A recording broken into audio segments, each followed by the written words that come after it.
Antônio Carlos Tedeschi apresenta Me conta a sua história. Me Conte a Sua História. Fala dos seus amores e dos seus desenganos.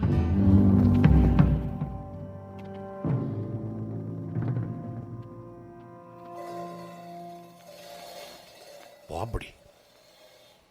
Eu detesto pobre. Não entro, não engulo. Não tolero essa gente. Pra mim, quanto mais distância desse povinho pobre, melhor. Se a gente não tem a mínima educação, o mínimo de cultura, tem que sofrer. Tem que sofrer. Pobre tem que sofrer mesmo.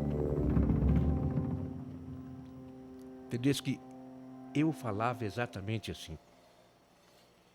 Eu dizia, quem dizia isso era eu mesmo. Não tolero gente pobre, detesto. E eu que nasci em um berço de ouro. Durante a minha adolescência sempre tive tudo nas mãos. Tudo de mão beijada, fácil. E por ter muito dinheiro eu achava que eu podia fazer e desfazer de tudo. Podia fazer o que desse vontade, o que quisesse. Pisar, humilhar, maltratar, ferir as pessoas pobres. E eu fazia assim mesmo, desse jeito. Pobre tem que se ferrar. Eu não tolero pobre. Eu maltratava os empregados de casa, o jardineiro, a cozinheira, a empregada, a arrumadeira. Que se dane! O meu pai e a minha mãe, eles não se conformavam com as minhas atitudes, sempre trataram a todos indistintamente, com respeito. Cada funcionário. Certa vez, depois de ofender a cozinheira por causa da comida, falei mesmo que a comida estava ruim. Disse mesmo que a comida estava com gosto de... A minha mãe me levou para o quarto, fechou a porta aquele dia e disse: Renato, chega, basta. Ninguém aqui suporta. Ninguém aqui mais aguenta essa humilhação, essa sua humilhação. Quem você pensa que é, Renato? Quem? Quem você pensa que é? Um ser supremo que pode pisar em qualquer pessoa, em todo mundo, assim? Entende? Percebes que eu, na hora, eu retruquei. Na mesma hora. Eu posso, sim. Eu posso tudo porque o meu pai é rico. E se ele é rico, eu também sou rico. Então eu posso. O dinheiro pode. O dinheiro pode tudo. Quem tem dinheiro está por cima. Quem não tem é pobre. E tem mais que ser pisado mesmo. Não fale assim, meu filho. Não fale assim. Tenho pena de você. Não haja assim, meu filho. Honestamente, eu gostaria de saber quem é que você puxou, Renato. Eu não sei, sabe? Eu não faço a mínima ideia. Saiba, Renato, que se você não mudar de seu jeito de ser, você vai sofrer muito na vida, filho. Enquanto é tempo, mude, arrume, aprume sua vida. Ainda dá tempo, não despreze quem quer que seja. Respeite as pessoas, qualquer um, não importa. Ninguém sabe o dia de amanhã. E eu, Tedeschi, não levei nem um pouco em consideração o que a mãe disse. Não me importava mesmo se tinha que tratar bem ou mal as pessoas. E tanto isso é verdade, que certa ocasião na escola, a gente estava combinando um churrasco para fim de semana e que seria feito na minha casa. A gente estava preparando, né, agendando os nomes, anotando os nomes de quem iria, quando o Eduardo, um amigo meu, se aproximou e disse: Ô Renato, não esquece de colocar o Sérgio na lista. Ele também quer ir, me avisou que também quer ir. E ao olhar para o Sérgio, eu fui tomado por aquela repulsa, por aquela sensação incrível de novo. Nem preciso dizer, né, meu amigo, que o Sérgio tinha aquele defeito que eu odiava,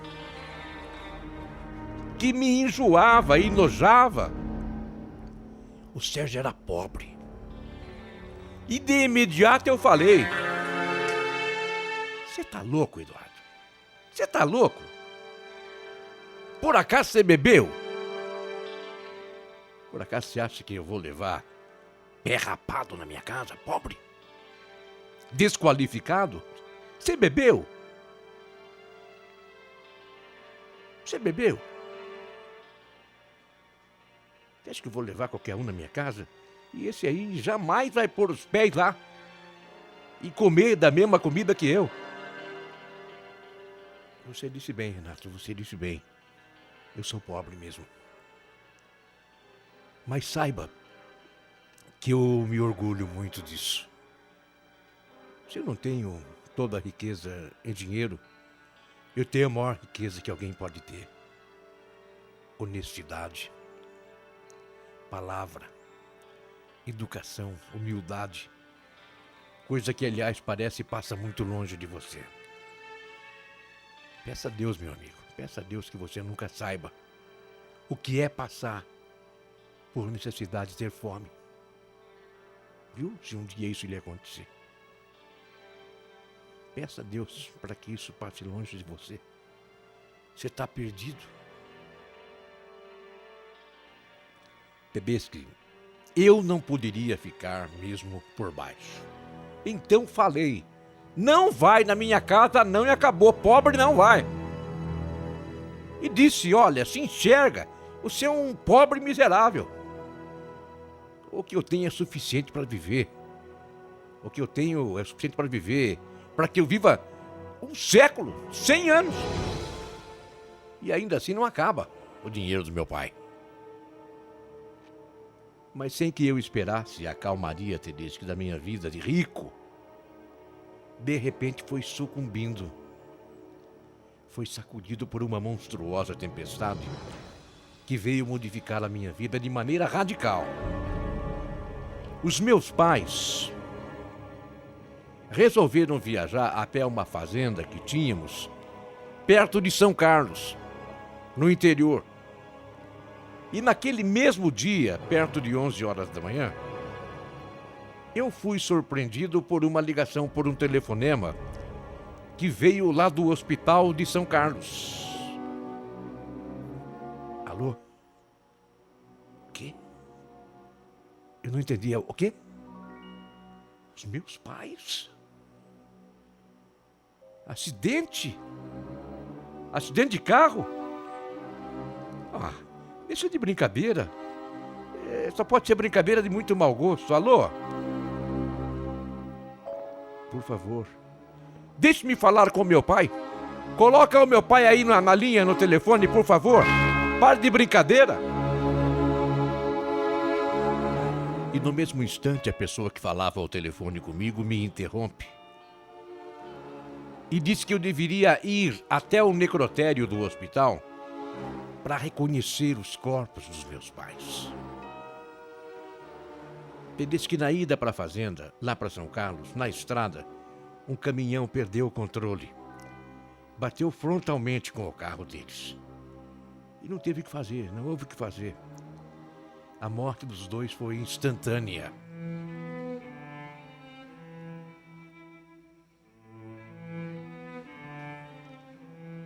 Amigo, naquele momento, parecia que o mundo todo caía sobre a minha cabeça. No caminho, na Anhanguera, e depois entrando na Washington Luiz, indo para São Carlos. Imagine, eu ia fantasiando, quem sabe é tudo mentira, quem sabe é tudo um engano, quem sabe quem dera não fossem eles, não fosse o meu pai, a minha mãe, quem sabe tudo fosse um equívoco, um erro. Poderia ser possível, né? Tudo coisa da minha cabeça, claro. Porque lá chegando a triste realidade, e triste e dura realidade, era o meu pai e a minha mãe. Os dois mortos. Tristemente mortos. Num terrível acidente na Washington Luiz. Um tio Tedeschi que foi comigo, ele tomou todas as providências translados os corpos para São Paulo, onde foram sepultados. Passando um tempo, alguns meses após a morte do meu pai e da minha mãe, eu fui aceitando melhor a perda. Mas se por um lado eu estava me conformando, ao mesmo tempo eu estava entrando num terrível dilema. A pergunta que mais atormentava, a pergunta que mais me perseguia. E agora? E agora? Como vou me virar sozinho? Como vou me virar sozinho? Como eu iria lidar, administrar tudo aquilo que meu pai tinha, o que meu pai deixou, que estava agora sob minha responsabilidade? Como? A minha vida até então tinha sido apenas diversão, bagunçar, gastar, viajar e, é claro, desprezar os pobres. Eu não tinha a mínima experiência em gerir negócio, administrar, mexer com dinheiro, com banco. Isso tudo era coisa do meu pai. E o resultado, claro, não poderia ser diferente. Sem a mínima experiência em lidar com negócios, rapidamente fui me perdendo. Fui me afogando cada dia mais em dívidas e mais dívidas. A situação estava se tornando incontrolável. Foi quando eu pedi a esse tio meu que me ajudasse. Assinei e passei uma procuração, dando a ele plenos poderes para cuidar de tudo. Ele me roubou. O resultado foi desastroso. Ele pegou meu dinheiro. Meu tio roubou o quanto pôde, o quanto quis. E depois de ter enchido os bolsos, ele sumiu. Desapareceu. Prazo de 3 anos. Todo o meu castelo de dinheiro acabou. Desmoronou, se consumiu. Tudo aquilo que eu achava que nunca acabaria foi usado no pagamento de enormes dívidas, juros bancários. Só porque eu nunca me interessei em cuidar do que viria a ser meu. O que era meu. Para não dizer que fiquei sem nada, me sobrou apenas uma pequena casa.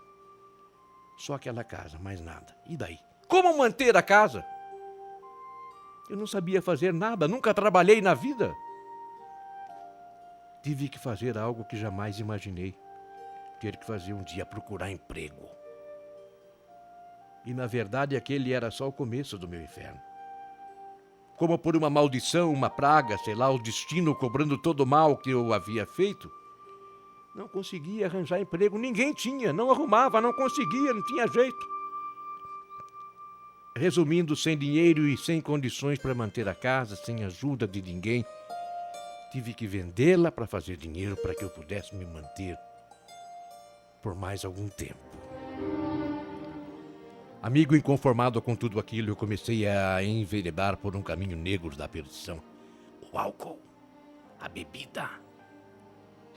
Foi esse o meu fundo do poço. Quando eu cheguei nessa fase triste da minha vida, me larguei de vez. Eu dormia em calçada. Eu dormia em banco de praça. Além de mendigar pão, mortadela, trocado, dinheiro, moeda para comprar pinga, para comprar cachaça. E foi num banco, completamente bêbado, que vejo que alguém se aproxima de mim. Renato, puxa vida, é você, Renato? Quem diria, hein, que um dia eu fosse encontrar nesse estado, meu Deus.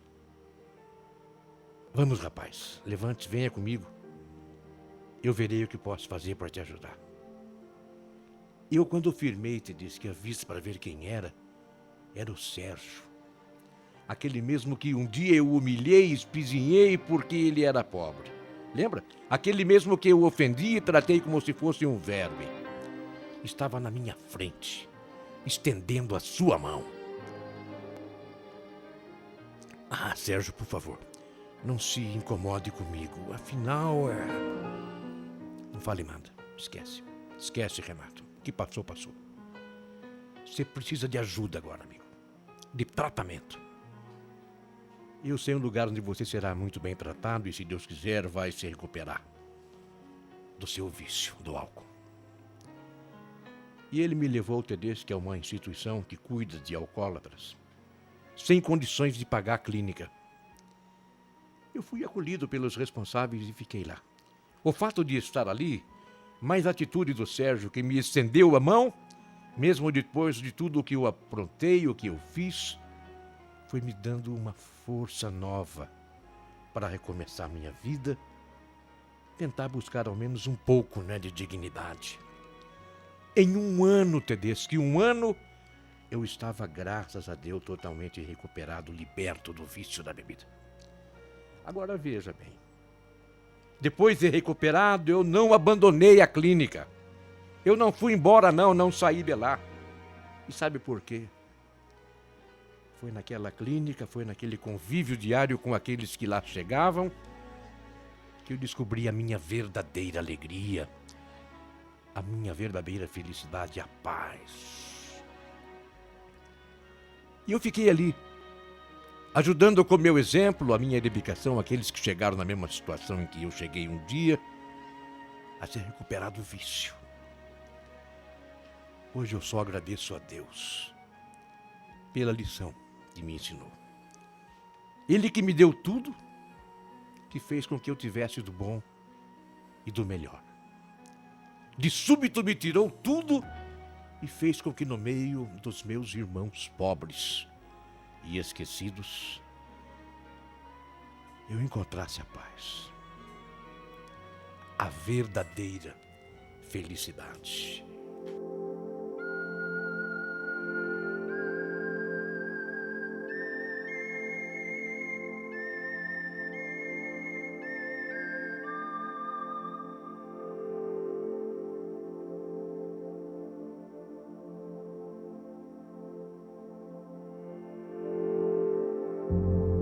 Só diga o meu primeiro nome, por favor. Seu ouvinte Renato Jundiaí. A emoção maior do rádio. Programa Antônio Carlos Tedeschi. A maior emoção do rádio. Rádio Central.